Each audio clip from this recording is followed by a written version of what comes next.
India में approximately 1 billion voter होता है, 1 बिलियन वोटर होता है इंडिया में, समझ रही है ना। और उन वोटर्स का सफल इलेक्शन करवा देना और उसका सही से गवर्नमेंट बन जाना, पीसफुल ट्रांसफर ऑफ पावर हो जाना, भारत की डेमोक्रेसी को सल्यूट है मेरा कि ये होता है कि एक गरीब जो भीख भी मांगता है ना आरजू जी, उसका भी वोटर आईडी कार्ड है। जो आदमी मतलब समझ लीजिए समाज का सबसे कमजोर है, उसके पास भी गवर्नमेंट को जाकर के वोट देने का अधिकार है और उसके वोट की उतनी ही वैल्यू है। गवर्नमेंट या जो इलेक्शन कमीशन ऑफ इंडिया है वो ये इंश्योर करती है कि हर आदमी बूथ में वोट डाल के आ जाए। लद्दाख जैसे दुरूह इलाके में भी भारत की जो इलेक्शन कमीशन ऑफ इंडिया है वह वहां पे भले 5 वोटर हो, वो वहां पे जाकर के वोट कंडक्ट कराते हैं। ईसीआई के और जो ईसीआई के बिहाफ पे गवर्नमेंट एम्प्लॉइज जो वोट कराने जाते हैं कई ऐसे नक्सल इन्फेस्टेड एरियाज में जहां पे कि जीवन को खतरा होता है, वो भी जो है प्रशंसा के लायक है। इसलिए अगर भारत की डेमोक्रेसी को किसी ने जिंदा रखा है तो वो सिर्फ 2 चीजें हैं, सनातनी थॉट प्रोसेस यानी कि वैदिक जड़, जो वेदों का जड़ है उसमें वो इसको डेमोक्रेसी बनाता है, और दूसरा इसकी जो प्रोसीजरल एस्पेक्ट है, जो प्रक्रिया है, उस प्रक्रिया के दुरूहपन को जो जटिलता को जो सुचारू पूर्वक चलाता है उसका नाम है इलेक्शन कमीशन ऑफ इंडिया। शायद सुप्रीम कोर्ट को जितना वैल्यू दी जाती है या उनके लोगों को जितना पावर है, उनके इंडिपेंडेंस पे जितना बातचीत की जाती है, उतना प्रशंसा इलेक्शन कमीशन ऑफ इंडिया को नहीं दी जाती। जबकि आप अगर सुप्रीम कोर्ट के जज को कोई बात बोले तो वो कंटेम्प्ट ऑफ कोर्ट लगा सकते हैं, उनके पास बहुत पावर है अपने ऊपर किए गए झूठे प्रचार से लड़ने का। लेकिन ये जो बेचारे इलेक्शन कमीशन ऑफ इंडिया के लोग होते हैं इनके पास कोई विचार नहीं होता, इनके ऊपर पॉलिटिकल पार्टी बहुत करारा प्रहार करती हैं, उसके बाद भी इनकी मनोदशा नहीं टूटती और ये इलेक्शन को करवाते। और एक बात याद रख लीजिए आरजू जी, यदि आपने इलेक्शन चोरी और बेईमानी से करवाए हैं और जनता को ये पता है तो जनता जो है वो ऐसे गवर्नमेंट्स को कभी भी स्वीकार नहीं करती विश्व के किसी भी हिस्से में। इलेक्शन जो है वो विश्वास का नाम है, वो क्रेडिबिलिटी का नाम है। इसलिए भारत की इलेक्शन कमीशन की जितनी प्रशंसा की जाए वह कम है। तो ट्रम्प क्यों इतनी तारीफ कर रहे हैं? इससे पहले तो ट्रम्प ने कभी नहीं कहा। वैसे तो ये बिल्कुल आप सही कह रहे हैं कि इलेक्शंस अगर फेयर हो और लोगों की ही सेलेक्ट की हुई या लोगों की ही वोट की हुई सरकार आए तो बहुत फर्क पड़ता है कंट्री के अंदर भी और कंट्री की प्रोग्रेस में भी। लेकिन अचानक से डोनाल्ड ट्रम्प को क्या ख्याल आ गया इस वक्त?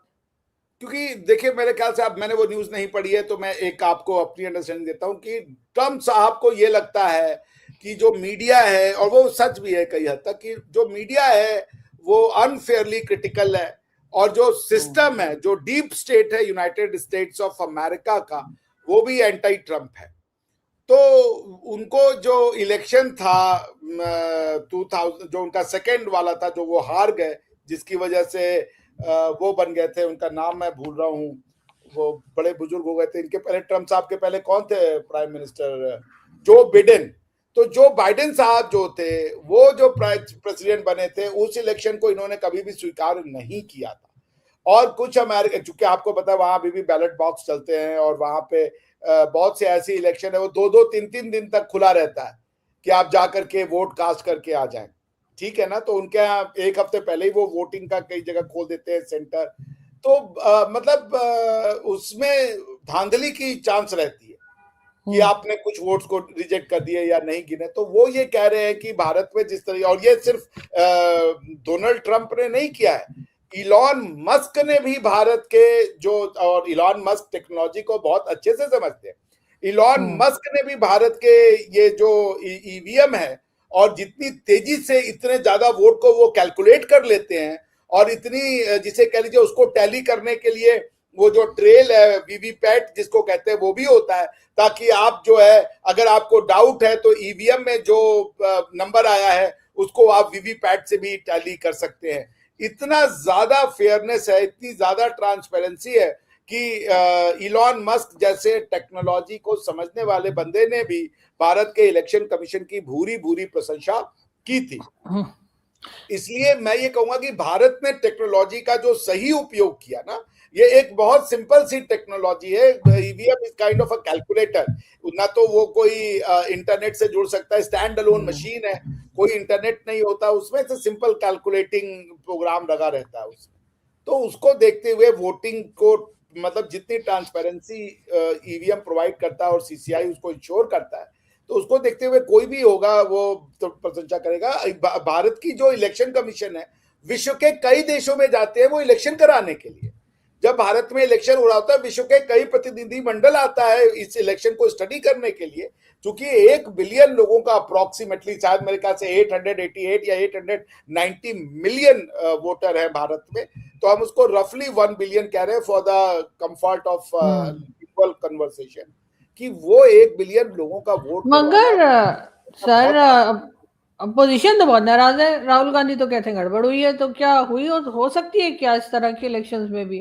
देखिए मैं आपको इसका सीधा बताऊं, अभी ममता बनर्जी, जो वेस्ट बंगाल का इलेक्शन हुआ, वेस्ट बंगाल के इलेक्शन में ममता बनर्जी जी ने कहा कि ये इलेक्शन जो है वो मैनिपुलेटेड है, ये फेयर नहीं है, ठीक है ना। उसको उन्होंने कहा कि ये जो है ये इलेक्शन गलत हुआ है और मैं इस्तीफा नहीं दूंगी, मैं त्याग पत्र नहीं दूंगी। और उन्होंने आज तक त्याग पत्र नहीं भेजा, ठीक है ना। उनको ये लगा था कि जनता जो है वो, चूंकि वोट नहीं डाली होती, और बात उनकी सही थी, ये एक गैम्बलिंग थी कि अगर ये इलेक्शन गलत होता तो जनता रोड पे आ जाती, जनता जो है वो लिंच कर देती वोटिंग ये जो अधिकारी थे या इलेक्शन कमीशन के लोग जो थे। हुआ उल्टा, आज टीएमसी के लोगों को अंडा पड़ता है, ठीक है ना। तो पॉइंट मैं क्या कह रहा हूं कि यदि जनता का विश्वास नहीं होता अपने द्वारा चुनी गई सरकार में, तो जनता ऐसे इलेक्शंस को नहीं मानती। कई जगहों पे इस तरीके की क्रांतियां हुई हैं, लेकिन भारतवर्ष में कभी भी नहीं हुआ इसका, इस तरीके का इलेक्शन की गलत हो रहा है या धांधली हो रहा है। इसलिए भारत की जो प्रशंसा है, आप ये जो कह रही हैं कि ट्रंप क्यों कर रहे हैं, अपोजिशन इसका वो करता है, अपोजिशन कहता जरूर है, अपोजिशन कहता है कि चलिए एक बार नहीं 2 बार का मैं स्टेटमेंट बताऊं कि हम सड़कों पे आएंगे, हम ये प्रतिशोध करेंगे, हम वहां पे मीटिंगें बुलाएंगे, जनता को, कोई जनता को बुला लीजिए, आ जाए जनता की इलेक्शन बेईमानी हो रहा है, आ जाओ। जैसे आप देख ले, जब इंडिया अगेंस्ट करप्शन की मूवमेंट चलाई थी अरविंद केजरीवाल ने, लोग उससे ऑर्गेनिक रूप से जुड़ गए थे, सरकार घबरा गई थी। तो अगर ये करप्शन के से लोग परेशान थे, लोग जुड़ गए थे अरविंद केजरीवाल जी से। लेकिन उसी तरीके से अगर ये क्रेडिबिलिटी का इश्यू होता तो आप खड़े हो जाते। फिर अगर एक अपोजिशन का लीडर कहता है कि भैया ये तो बेईमानी से हो रहा है, तो उमर अब्दुल्ला साहब कहते नहीं, अगर बेईमानी से होता तो मैं कैसे जीत लेता। उसके बाद जो है जो तमिलनाडु की गवर्नमेंट है वो कहती है मैं कैसे जीत लेता, केरल की गवर्नमेंट कहती है मैं कैसे जीत लेता। तो पॉइंट ये कि इनका जो जो ऑपोजिशन है वो जानता है। जैसे आप देख ले 2014 से 2019 का जो इलेक्शन हुआ, राहुल गांधी जी अमेठी के अलावा 2 जगह से लड़े, अमेठी के अलावा वायनाड से लड़े। उनका इंटरनल असेसमेंट मिल गया था कि शायद वो इलेक्शन हारेंगे, इसलिए वो वायनाड चले गए, तो वो इलेक्शन हार भी गए। तो ऐसे नहीं होता है, सब पॉलिटिकल पार्टीज इंटरनल असेसमेंट कराती हैं जनता के मूड का। उनको अगर पूरा नहीं तो थोड़ा बहुत, मतलब समझ लीजिए कि 100 में से उनको 40-50 आइडिया हो जाता है कि सत्ता इस बार किधर जाने वाली है। अब दोस्तों आपको सारी कहानी पहले से ही पता है कि डोनाल्ड ट्रंप ने ट्रुथ सोशल पर क्या पोस्ट किया, क्यों पोस्ट किया और क्या कहा क्या नहीं कहा, सब कुछ आपको पता है। बात यह है कि पाकिस्तानियों को मिर्ची जो लगती है वो क्यों लगती है। वो इसलिए लगती है कि पहली बात तो ये चाहते हैं कि जो अमेरिका है वो भारत की तारीफ ना करे, केवल और केवल पाकिस्तानियों की तारीफ करे और कुछ नहीं। ये पूरी वीडियो बनाकर कमर चीमा ये साबित करना चाहते हैं कि डोनाल्ड ट्रंप अपनी जनता का जो ध्यान है वो भटकाना चाहते हैं महंगाई से, और इसीलिए उन्होंने सेव अमेरिका एक्ट के लिए इस तरह की बात कही है। मिड टर्म जो इलेक्शंस आने वाले हैं उस पर ये जो कमर चीमा साहब बता रहे हैं भाई, वो डोनाल्ड ट्रंप के तारीफों से बिल्कुल परे है।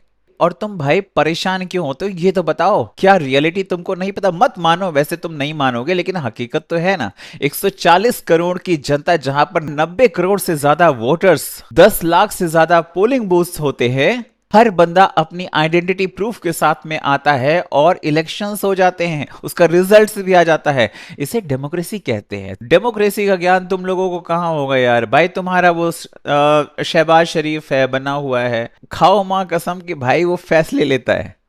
हाँ, आसिम मुनीर भाई आसिम मुनीर जो कि एक सेना प्रमुख है, सारे फैसले वो लेता है, समझ रहे हैं? तो आप लोगों को नहीं पता होगा इसके बारे में। अमेरिका जैसा देश बोल रहा है कि हमें भारत की तरह इलेक्शन करवानी चाहिए। कमर चीमा साहब, मिर्ची तो लगेगी आपको। आप लोग क्या कहते हैं कमेंट करके बताएं। चैनल पर नए हैं तो चैनल को सब्सक्राइब करें, इस वीडियो को लाइक करें और शेयर करें। जय हिंद, जय भारत।